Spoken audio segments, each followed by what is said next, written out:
Ayan, patatas yan. Nalaga na yan. Kalahating kilo. Yan, ligis-ligisin lang. Yan. Tapos i-transfer natin sa mixing bowl. Gagawa tayo ng tuna nuggets. Yes. 100 grams na grated carrots. Atin sibuyas. 1 medium. Lalagay din tayo ng bawang dito. 6 na butil lang. Tapos, yung ating green onion, yung dahon ng sibuyas, 1/4 cup. Meron din tayong itlog dito. 1 medium lang. Saka natin lagyan ng asin. 1/2 teaspoon lang. At yung ating Spanish paprika. 1 teaspoon. Yung ating paminta. 1/2. 1/2 teaspoon lang. Saka ating all-purpose flour.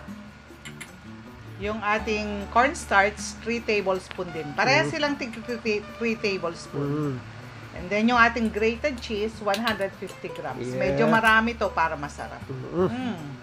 Tapos, haluin lang ng konti kasi ilalagay pa natin dyan yung ating tuna.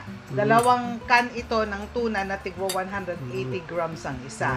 So, bali 360 grams lahat. Alisin lang yung oil niya. Then, ilagay natin dun sa ating mixture. I-mix mabuti para mahalo ng mabuti yan. At pag na-mix na yan, i-rest lang natin yan sa loob ng ref ng kahit 1 oras. Ano? So, ayan na, na-rest na. 1 tablespoon lang, ilagay lang sa breadcrumbs. Tapos i-form na kung anong shape ang gusto nila. Bahala sila. Kung pa-flat, kung palapad, o pahaba, bahala kayo. No? Yun.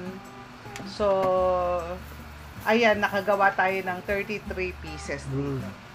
Yung iba, ilalagay muna natin sa ref. Di naman natin mauubos, ano? I-pre-freezer natin to.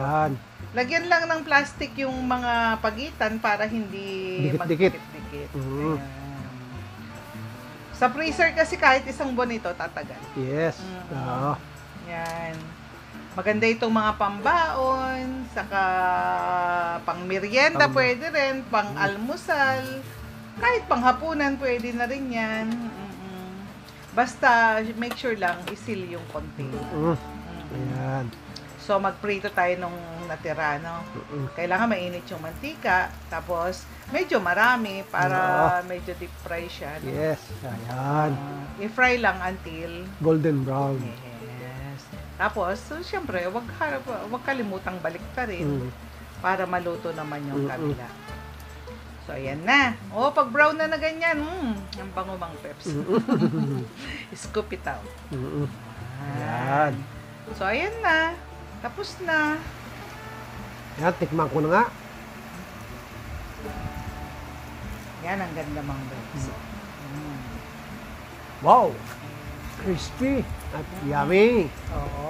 Shout out tayo mga peps sa ating mga star sender, kay Sir Paulo Andresio, kay Ma'am Ina Bautista, at kay Ma'am Anne's Kitchen. Thank you so much po. Maraming salamat sa binibigay niyong stars sa amin. Malaking tulong po. Thank you rin po sa panunood. Thank you po. Hanggang sa muli.